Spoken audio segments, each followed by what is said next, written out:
भारत छोड़ो आंदोलन या अगस्त क्रांति भारतीय स्वतंत्रता आंदोलन की आखिरी महान लड़ाई थी जिसने ब्रिटिश शासन की नींव को हिलाकर रख दिया। 14 जुलाई 1942 को वर्धा में कांग्रेस कार्य समिति ने अंग्रेजों भारत छोड़ो प्रस्ताव पारित किया। आंदोलन की सार्वजनिक घोषणा से पहले 1 अगस्त 1942 को इलाहाबाद में तिलक दिवस मनाया गया। 8 अगस्त 1942 को अखिल भारतीय कांग्रेस की बैठक मुंबई के गौलिया टैंक में हुई। बैठक में ऐतिहासिक भारत छोड़ो प्रस्ताव को कांग्रेस कार्य समिति ने कुछ संशोधनों के साथ स्वीकार कर लिया। देश भर के स्वतंत्रता सेनानियों की एक ही मांग थी, पूर्ण स्वराज। इस मौके पर महात्मा गांधी ने ऐतिहासिक भाषण देते हुए कहा, मैं आपको एक मंत्र देना चाहता हूं जिसे आप अपने दिल में उतार लें और आपकी हर सांस के साथ इस मंत्र की आवाज आनी चाहिए। यह मंत्र है, करो या मरो। या तो हम भारत को आजाद कराएंगे या इस कोशिश में अपनी जान दे देंगे। In respect to God, need not be surprised if I do not realize the presence of God. World war के दौरान में जो मित्र राष्ट्र थे, अमेरिका, इंग्लैंड, चाइना, इनको लगता था कि विश्व युद्ध में भारत की मदद लेना बहुत ज़रूरी है और बहुत सारा प्रेशर पड़ रहा था इंग्लैंड के ऊपर कि भारत की मदद ली जाए। लेकिन जब वो मदद लेने के लिए आए तो वो हमारे नेताओं ने कहा कि आप हमको आज़ादी दीजिए और तब हम आपके साथ विश्व युद्ध में लड़ाई लड़ेंगे। वो कोई कंसेशन देने के लिए वो तैयार नहीं थे और लग रहा था कि विश्व युद्ध जापान जो है हमारी ज़मीन पर भी अटैक करने वाला है, हिंदुस्तान में भी विश्व युद्ध शुरू हो जाएगा। तो उसको लेकर हमारे नेताओं में और हमारी जनता में और सभी लोगों में इस कदर रोष और गुस्सा और क्रोध का माहौल पैदा हो गया था कि इस सब की परिणति अंततः अगस्त 1942 में भारत छोड़ो आंदोलन में हुई। गांधी जी के शब्दों ने जनता पर जादू सा असर डाला और वे नए जोश, नए साहस, नए संकल्प, नई आस्था, दृढ़ निश्चय और आत्मविश्वास के साथ स्वतंत्रता संग्राम में कूद पड़े। आंदोलन की घोषणा के 24 घंटे के भीतर ही सभी बड़े नेता गिरफ्तार कर लिए गए। गांधी जी को पूना के आगा खां पैलेस और कांग्रेस कार्यकारिणी के अन्य सदस्यों को अहमदनगर के दुर्ग में रखा गया। कांग्रेस को गैर संवैधानिक संस्था घोषित कर दिया गया। अंग्रेजों की तमाम कोशिशों के बावजूद कई राष्ट्रीय नेता गिरफ्तार नहीं हो पाए। इनमें क्रांतिकारी अरुणा आसफ अली भी थीं, जिन्होंने 9 अगस्त 1942 को मुंबई के ग्वालियर टैंक मैदान में तिरंगा फहराकर भारत छोड़ो आंदोलन का बिगुल बजा दिया। तभी से मुंबई के इस मैदान को अगस्त क्रांति मैदान भी कहा जाता है। इसके अलावा आंदोलन का नेतृत्व करने के लिए जनता के बीच से ही नेता उभर कर सामने आए। जय प्रकाश नारायण, राम मनोहर लोहिया, अच्युत पटवर्धन और सुचेता कृपलानी जैसे नेताओं ने भूमिगत रहकर आंदोलन को नेतृत्व प्रदान किया। बंबई में उषा मेहता और उनके कुछ साथियों ने कई महीने तक कांग्रेस रेडियो का प्रसारण किया। लोग ब्रिटिश शासन के प्रतीकों के खिलाफ प्रदर्शन करने सड़कों पर निकल पड़े और सरकारी इमारतों पर तिरंगा फहराना शुरू कर दिया। सबसे बड़ी जो निराली या ख़ास बात भारत छोड़ो आंदोलन के बारे में है कि इसकी शुरुआत गांधी ने की थी। बहुत सारे जो कांग्रेस के नेता थे वो उसके समर्थन में नहीं थे। राजगोपालाचारी, जवाहरलाल नेहरू, मौलाना आज़ाद, कम्युनिस्ट सारे के सारे ये नहीं चाहते थे कि इस समय भारत छोड़ो आंदोलन किया जाए। गांधी बहुत ही तुले हुए थे कि ये आंदोलन करना ही है।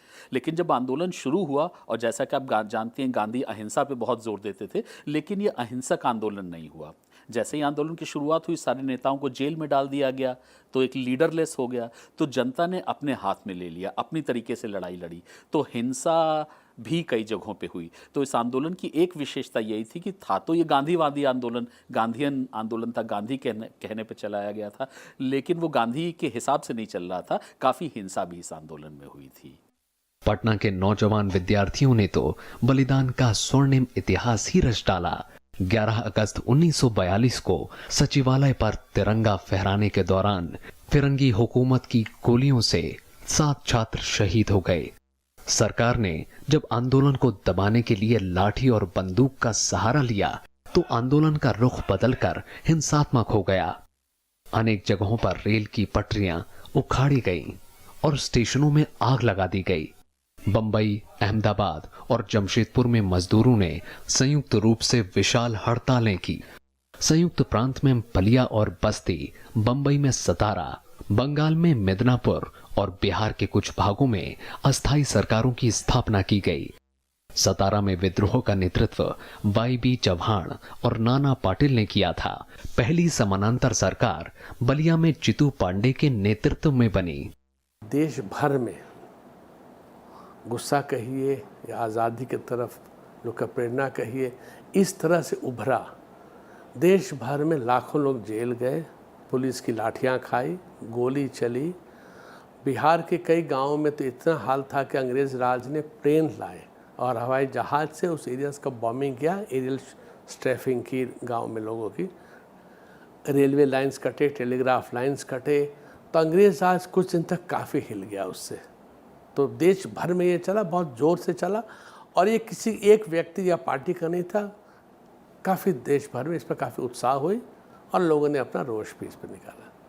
भारत छोड़ो आंदोलन इस मायने में भी अनोखा था कि इनमें महिलाओं ने बढ़ चढ़कर हिस्सा लिया था। उन्होंने आंदोलन में न सिर्फ हिस्सा लिया बल्कि पुरुषों की बराबरी करते हुए इसका नेतृत्व भी किया। भारत छोड़ो आंदोलन इस मायने में भी एक क्रांतिकारी आंदोलन था क्योंकि इसने भारत की भावी राजनीति की आधारशिला रखी। ग्वालियर टैंक मैदान से अपने ऐतिहासिक भाषण में गांधी जी ने कहा, जब भी सत्ता मिलेगी भारत के लोगों को मिलेगी और वही इस बात का फैसला करेंगे कि इसे किसे सौंपा जाना है।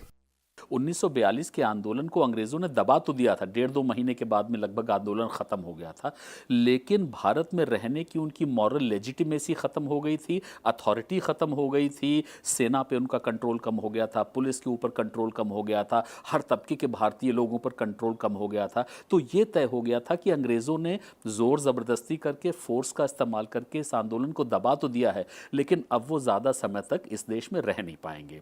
तो अंततः जो 1947 में अंग्रेजों ने देश छोड़ा या वो देश छोड़ने पे विवश हुए, मजबूर हुए, उसमें भारत छोड़ो आंदोलन की बहुत ही खास और महत्वपूर्ण भूमिका थी। भारत छोड़ो आंदोलन का इतिहास गुमनाम योद्धाओं के बलिदानों से भरा पड़ा है। उस दौर के किसानों, फैक्ट्री मजदूरों, पत्रकारों, कलाकारों, छात्रों, शिक्षा शास्त्रियों और धार्मिक संतों की कई गुमनाम गाथाएं हैं। अगस्त क्रांति एक ऐतिहासिक क्षण था।